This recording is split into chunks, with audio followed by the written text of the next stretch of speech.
Hey guys, it's Abby from Homeschool with Moxie, and this is episode 244 of the Homeschool with Moxie podcast. My guest today is Karen Morris. You might know her from our original chat we had on a previous episode, which I will link to, and that was about her book and her site, which was called A Year Without the Grocery Store. Now she has a site where she's focusing on preparedness, and it's Are You Prepared Mama? And we will link to that also. But Karen has a great topic for us because I don't know about you, but are you kind of struggling with the grocery bill these days? Are you wondering how to make sure you're prepared in case something happens in your family or with the weather or with this economy and you're not able to afford stuff? How will you keep feeding your family and taking care of them? Well, Karen has a great chat with us today and takes us through really easy steps. And you know, I like actionable strategies, and Karen gives us a ton of actionable strategies to take in order to cut down our grocery bills and also prepare for just the future so we can feed our families and take care of them. So this is a great chat with Karen. This is the Homeschool with Moxie podcast, episode 244. So if you want to go wherever you listen to your podcast and subscribe to that, that would be awesome. But we will link to everything below this video, and you can find the show notes with links to everything we discuss at 4onemore.com/244. Okay, enjoy this chat I had with Karen Morris. Excellent. Karen, welcome back to the Homeschool with Moxie podcast. It's so good to see you again. Thank you. It is good to be back with you. Yeah, so for those of my listeners who don't know who you are yet, and we'll link to our previous podcast we did with you, just give us a brief intro into yourself and your family. Absolutely. So I am Karen Morris. I am the author of A Year Without the Grocery Store. That's how most people find me. I am a wife of 27 years to Steve. I'm a mom to five, ages ranging from 21 all the way down to 12. And I have one graduating from college next May. I have another one who has decided to stay home and build her own business. I have two that are going away to college next fall. So, and then I've got my sixth grader. So I've got a lot going on in my family. My husband is a pastor of a local church. So we have a lot in our church life as well. So, and I've homeschooled all of my kids the whole way through, all the way through high school. So it's a lot of life in our life. Yes, we have more in common than I realized. So our kids are almost the exact same ages, like 21 down to like my youngest is 10. So I mean, you've got the little, you're still finishing elementary school, you're still doing the older kid stuff. And I don't know if I realized your husband is a pastor because mine is as well. And homeschool That's moms. cool. I Yeah. know. So it's super fun. Plus, like building a business online, right? So Yep. a lot of fun to be had all around. Well, I already told you before I hit record, you're one of my favorite people to talk to because it's fun to break out of the homeschooling mold. Like I talk to about homeschooling so much. So I'm like, you have this expert I don't know, advice and viewpoint about stuff that I'm starting to get interested in. And I know my moms are. Ever since 2020, we're all like, okay, Yeah. I think we need to be prepared. So we first talked to you after dealing with 2020 and all the stuff that brought. But now in the end of 2023, we're all feeling the financial crunch and groceries are ridiculous. They And are. so I was like, Karen, can you talk to us about what do we do now? Because I knew I was like, okay, Karen Morris, you're gonna have some good ideas. So I guess this is a bit of a selfish episode because I wanted to talk to you, but I think all my moms are gonna really get some great ideas here. So, all right, we're talking about saving money on groceries. This is important for every mom, especially homeschool moms, because lots of us are one income families. And so we've got to make our money stretch even more. So give us some of the keys or the key or some keys to saving some big money on groceries because we can't keep doing what we're doing. This economy is crazy. Absolutely. So, some of the keys to saving significant money on groceries are, first of all, cooking from scratch. And I know that can sound daunting, and we're going to talk about some ways to make it so much simpler later. But cooking from scratch is a big way. And if you need information on how to cook from scratch, if you've not done a lot of from scratch cooking, I've got a couple of different resources that I want to point you to. The first one is Gnowfglins, and I'm going to spell that for you. It's GNOWFGLINS, and it stands for God's Natural Whole Foods Grown Locally in Season. And it's all about how you can take basic ingredients and you can learn how to make almost everything from scratch. So when I got started with this, when my kids were probably 4 or 5, that's where I went and I learned how to make noodles. I learned how to make kefir. I learned how to make bagels. I learned how to make kombucha. I learned how to make my own yogurt. I learned everything that I made from scratch. Almost all of it came from Gnalfglins. And I really appreciate Wardy and just her wealth of knowledge and how to do all of this. So that's a big thing and it's a great resource. So definitely check her out. Also, another one that makes things really simple is artisan bread in 5 minutes a day. So think about making your own sourdough breads in less than 5 minutes a day. It's delicious. It's simple. It's so easy. But there's a book. That's the name of the book. Is the Artisan Bread in 5 minutes a day. And then also, I love America's Test Kitchen cookbooks. They are so practical. They tell you why you're doing this as opposed to this. They tell you use this type of ingredient, not this one. And I love the way they walk you through it all. So I love America's Test Kitchen cookbooks. They also have ones now on preserving and like even making jerky, things like that. So a lot of great information there. But that's the first thing. The second way you can save a ton of money is by buying in bulk. So the places that I like to buy in bulk from are Azure Standard, which a lot of homeschool moms are generally familiar with, but I love Azure Standard. I love using my bulk food stores. So like we have a Costco and I will get a ton of my stuff from Costco and I really appreciate that I can get so much for a lot less than if I went to even Aldi. We use Aldi, which is a discount grocer, and I can get flour cheaper at Costco than I can even at Aldi because I'm buying it in bulk. I can get rice cheaper at Costco than I can at Aldi because I'm buying it in bulk. So use those things. Also, things like your restaurant supply stores. I don't know about you guys, but we have a local restaurant supply store, and I can go in and get number 10 cans of things. So like a number 10 can is like 1 gallon. So think of it about a gallon. Think of it as a large coffee can. And I can get one of those of tomato sauce for about $5. Whereas if you go to the store and you buy tomato sauce in those little cans, it's going to cost you so much more. So you can either, like in some recipes, we'll use half a can.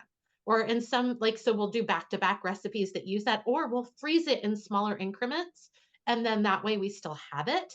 But again, I'm saving so much money because I'm buying in bulk. Also, if you have any Amish stores in your areas, they are amazing for what you can get at really good prices, especially herbs. But if you can find an Amish bulk food store, I used to get like 25 pounds or 50 pounds of oats for 12 to 15 bucks.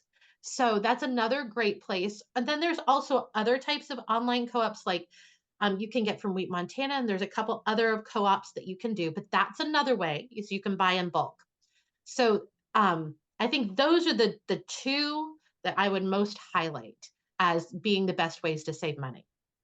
Now, I'm not going to rehash our previous episode, which was getting like a food storage pantry going, but can those is it, what did you call the cans? Are they how much? 5 pound or So they're number 10 cans number 10? and they're I was like, what's about a the number? gallon. Yeah. Yes. Okay. Yeah. So those number 10 cans, are they good too for like starting someone's storage prep? Like, how long do they last?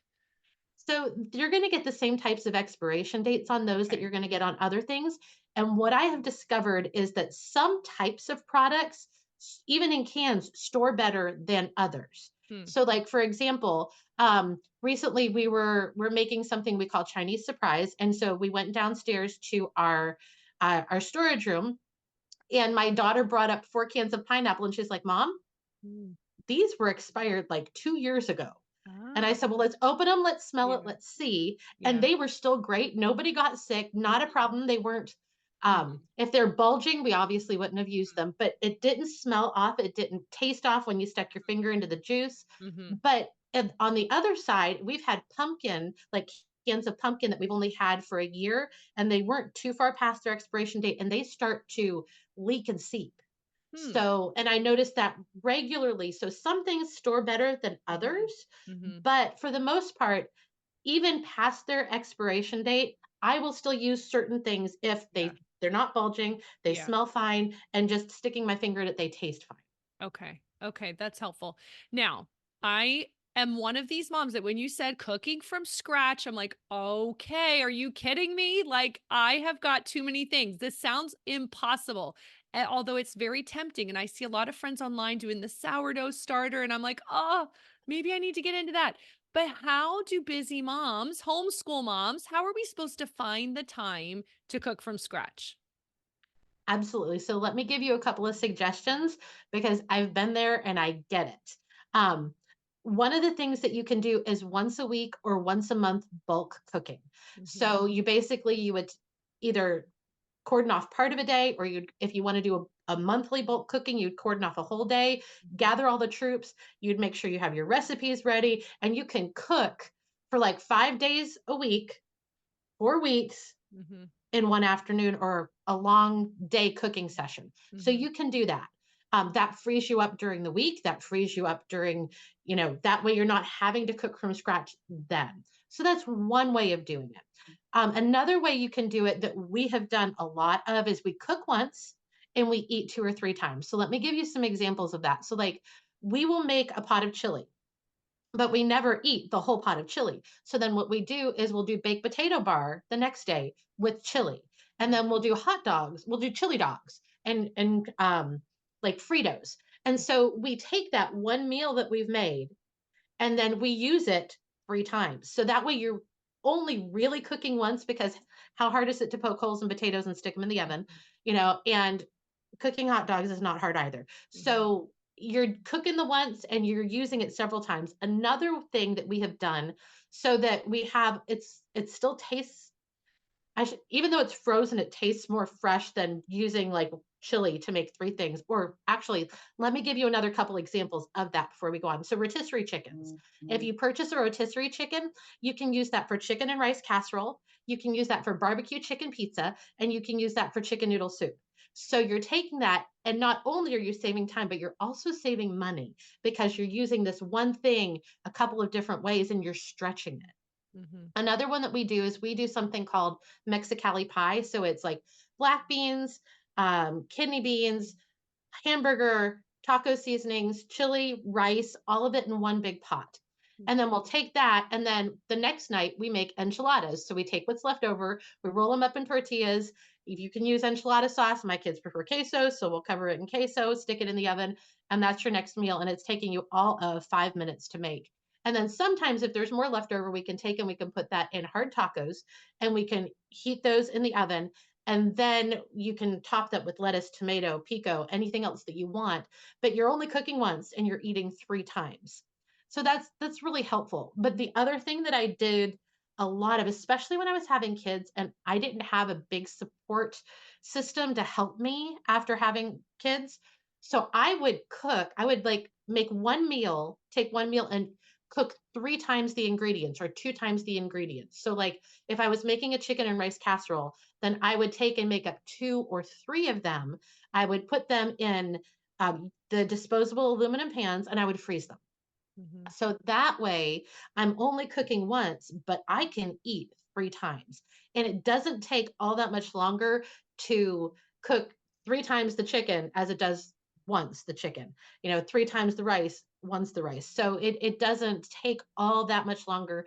Again, you're saving money because you're doing bulk stuff, and you're saving time because you're doing it all at once. So we did a lot of that. And when you do that, even if you did that for 2 meals a week, think of that, because you're going to have basically, once you've done it for 3 weeks, 4 days a week, you don't have to cook. You just pull something out of the freezer. And then those 2 days, you make a new meal, you triple it, and then you've got those in the freezer. So Hmm. it saves a lot of time with that, and it makes things so, so much easier for you. Um, so the other thing that you can do is you can bulk cook your basic ingredients. So one of the things that we do is when we come home from Costco, I will usually, when I buy hamburger, I usually buy probably 10 pounds of hamburger. I'll take and I'll split that between two crock pots and I will put that on low. Hmm. And then I will let the hamburger cook in the crock pots overnight. Come back the next morning. I use a hard wooden spoon to kind of chop it up and make it into crumbles instead of big chunks.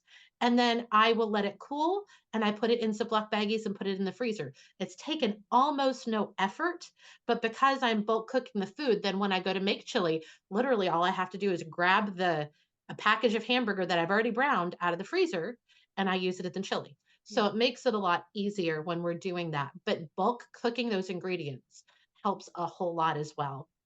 And then one of the other things that I think is really, really helpful is to create a cooking routine. So, in other words, like if you always struggle with what am I going to have tonight?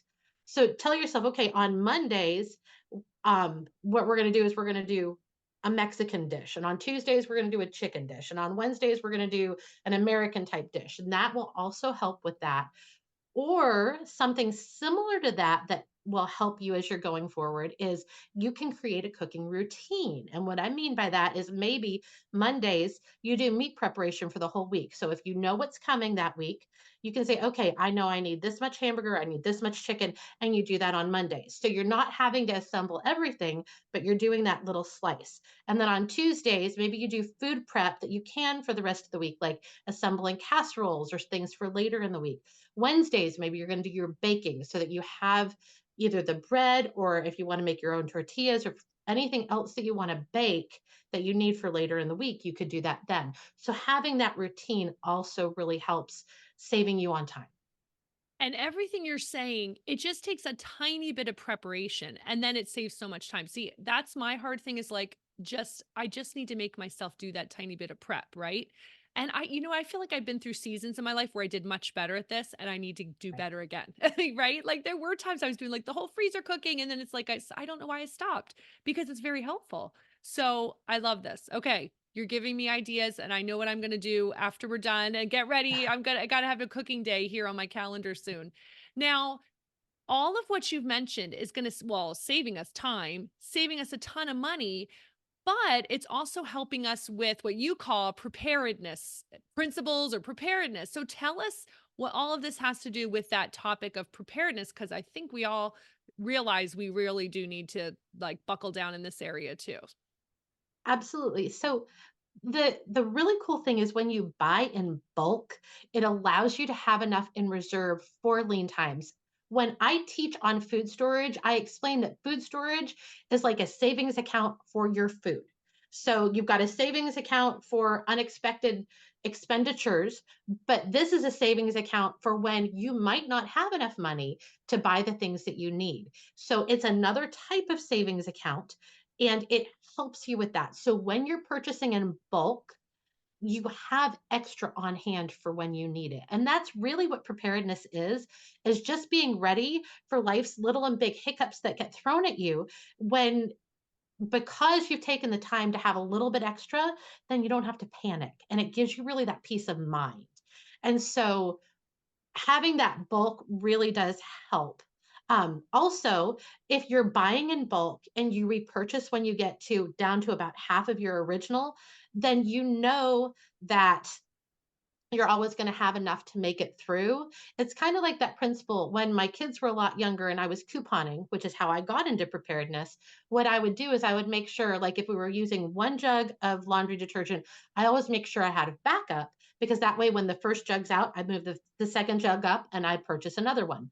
Well, this is the same type of thing. You buy in bulk, and however you want to do that, if you buy 25 pounds of oats, I suggest that you get 5-gallon buckets, and a I have a blog post on my website where you can link to it, but you can get them for free or really, really cheap. So if you get the 5-gallon buckets and you store your oats in your 5-gallon buckets properly, then when you get down to, let's say you start with four, when you get down to two, you go ahead and purchase another set of your 25 pounds or 50 pounds of oats. That way you know you always have enough. And it helps with that peace of mind and it helps with knowing that if you need to do something, you can just go down to your basement and grab it. It's already there. Mhm. And then, two, when we buy basic ingredients and we cook from scratch, we can make our money stretch even further. And when we can't get to the grocery store to buy those convenience foods, We have things here. So when I was going through my learning how to cook everything from scratch bit, I did tortillas even. And so if I wanted to make tacos, I didn't have to go to the store. If I was out of tortillas, I could just easily make them myself. And Mhm. so having that, especially if your power ever goes out or if it's been a big ice storm and you can't get out of your house, having these things at home is going to help. It's going to help your peace of mind. It's going to help your kids. It's going to keep you safe because you don't have to go out. You're not fighting with everybody else for those last few loaves of bread or gallons of milk at the store right before the storm. So it takes a lot of pressure off by having these things. And really, again, that's what preparedness is saying, okay, there are some things that we know are probably going to happen. Let's have a little bit in reserve for those times when it does. And then also preparedness, these things often lead to other avenues of preparedness, which include gardening or preserving food or homesteading or even small things like just chickens. Having those things, it kind of snowballs into more areas of preparedness, which is how it happened for me. I started couponing, we started amassing food. I was like, I could take care of my family if something happened. Then I was like, what else do I need? Oh, I need a way to filter water. So we got a Berkey. Oh, I probably need to learn how to grow food. So we had a teeny garden. Oh, I probably need to be able to preserve food. So then I learned about your water bath canning and pressure canning. And all of that started from having enough food. Mhm. So it all kind of goes from there. Yeah. I think you know what? So you're saying if you have chickens, you're now a homesteader? I feel really accomplished because 2020 made us get chickens. So Woohoo! I've got my chickens. I've got a few eggs every day. That's so funny. Absolutely. But I think there's a lot of moms. I talked to a lot of moms. They're like, "Yep, we got chickens also in 2020." We were like, "We better have, we better have a way to get eggs if there's no eggs in the grocery store," which happened quite a bit in Yep. my area. So, okay, so give us a couple easy ways because we're homeschool moms. We don't want to be overwhelmed. Give us some easy ways to get into preparedness. Absolutely. So one of the simplest ways you can get into preparedness is getting a clothesline. And hanging your clothes out on that. Because if you think about this, you're saving electricity, you're doing it yourself. And if something were to happen, you could easily wash and dry your clothes because you have something as simple as a clothesline. And I will tell you, we've had different kinds of clotheslines. My favorite is it is a square clothesline where the line itself goes around the perimeter and gets smaller as it gets to the middle. We've had straight line clotheslines, and because we would hang bulky items on it, even though they were cemented in, the two poles would start coming in. But I love my square ones. We can get a whole day's worth of laundry for our family of six at home on two of those. And that's a lot of laundry. Mm-hmm. So, and most times we can get it on one. Sometimes we spill over to the second, but that's an easy way that you can go ahead and just dip your toe into preparedness. Another way that you can dip your toe into preparedness is doing an indoor herb garden. So just think of those little herb things like on your windowsill at the sink. Having that. And so when you're making tomato sauce or when you're making spaghetti sauce, pulling fresh herbs off of the basil and oregano or rosemary, you've got that right there. That's a small segue into preparedness that doesn't take a ton of effort and going out and you're not doing a whole garden. You're Mm-hmm. just doing something simple. And then something else you can do, I don't know if you guys have ever heard of microgreens, but they're so, so super simple. You can do them inside. And the cool thing about microgreens is that the nutritive value in those is out the roof. So, Mm-hmm. like a lot of times people will use broccoli sprouts or things like that. And you get more enzymes, you get more protein, you get more of the different nutrients that you need in those microgreens than you would in growing a head of broccoli. And they're so much faster. Mm-hmm. So you can feed your family. If something were to happen, you could use that for protein and enzymes and a lot of other things just from microgreens, and they take no time at all. And then something as simple as basic water filtration. So, like, we, moment of confession, we bought a Berkey when we lived in Ferguson, Missouri, and we never set it up because it scared me. Yes, it scared me. Don't ask me why. Having a Berkey scared me. So we never set it up. When we moved to Illinois, After a week here, my stomach was so upset, and we determined that what happened was the water here has a lot more in it than it did when we were in Missouri. So we went ahead and we set up our Berkey. But the cool thing about that is if we had to, and we've done this at our last house, we had a pond. We could go out to the pond, we could filter out the particulates from the water from the pond, and you can put it through the Berkey and you have clean, safe drinking water.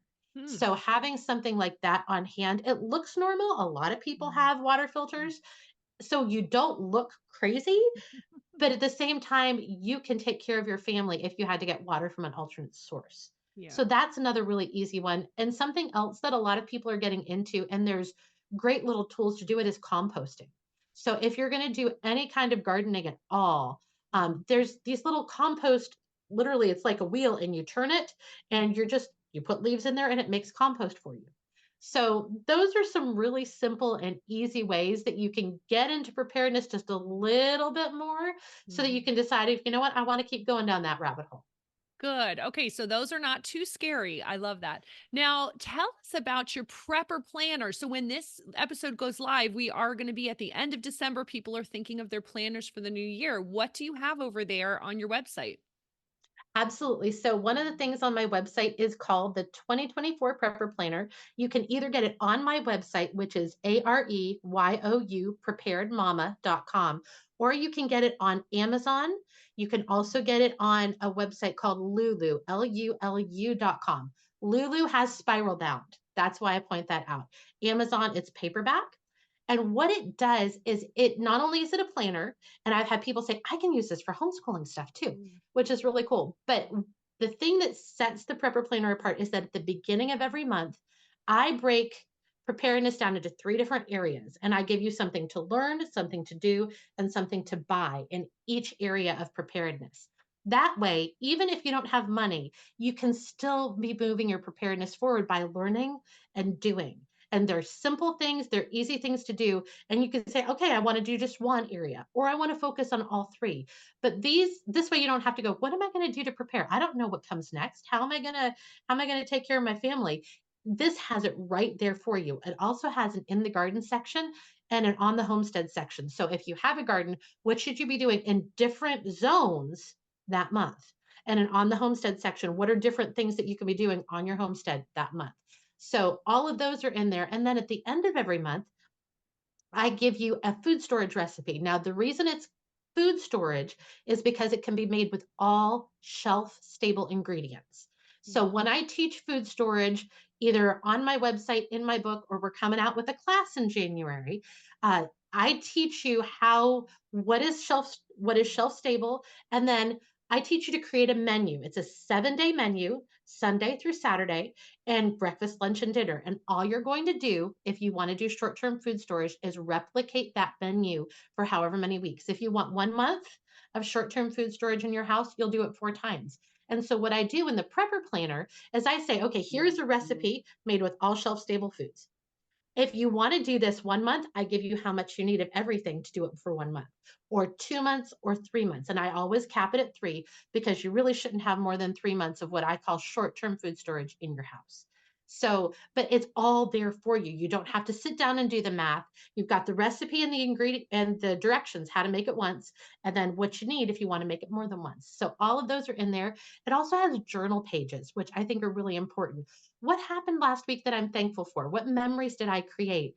Where did I struggle? And it gives you a place to how you did or how you can overcome that struggle. So a place to brainstorm. And then it gives you create your to-do list for the next week. What do I need to do personally, professionally, for preparedness, and then other? And so for me, I call that preacher's wife. So I have my 4 P's. So what do I need to do in these different areas? And then that tells me how I need to set up my week. And so the next 2 pages are your 2 page spread for your week. It goes from 6 in the morning to 11 o'clock at night. How am I going to allocate my time to get those things on that to do list done? And then those things on the to do list get dropped into my calendar. So a lot is going on with the prepper planner, both preparedness and just planning my time. How can I journal and be thankful for things? How can I learn? And how can I bring order to my week? So Mhm. it's all in there. Love it. Oh my goodness. All right. Well, we will link to that in the show notes, of course, and your websites because you have such great practical, very simple to follow. Like, here's how you do these simple things because some of us are just, getting into like, how do I ease my way into this? So you can tell you have an organized brain and you know how to break it down for us. So that's very helpful. So we will link to it all in the show notes. Now, as we wrap up, just give us a final encouragement for the homeschool mom listening who's also cooking and also, has the baby on her hip and she's doing all this stuff and she's like, okay, I think I can do this. Give her the like final encouragement of what's your final message you want to leave with her today? You can do this. No matter what it is, it feels overwhelming in the midst of it. And I know because I've been there and I've lived it and I've gone with, I had at one point 5 kids under 5. So I get it. It is hard, but you know what? With God's help, you can do this. And there are other people out there who are going through the same thing as you at the same time as you. So make sure that you are tapping into your sisters and people who can pour into you as you pour into your family. And I think that's a big thing often as homeschool moms that we forget. We pour out so much. You need to have something pouring into you as much as or more than you are pouring out to everybody else, or else you're going to tap out and you won't have anything else to give.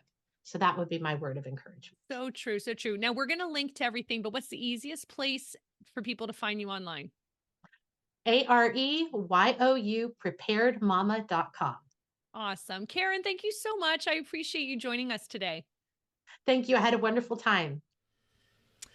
What did you think? Did you find a few things that you will be able to easily implement in your own home this week, this month, this year? This is a great episode to get us really productive in a really helpful way for our families so that we're prepared and also saving time and money, which is amazing. So I've been really inspired. I'm taking notes and I'm writing down my list of things that I do need to get to in this new year.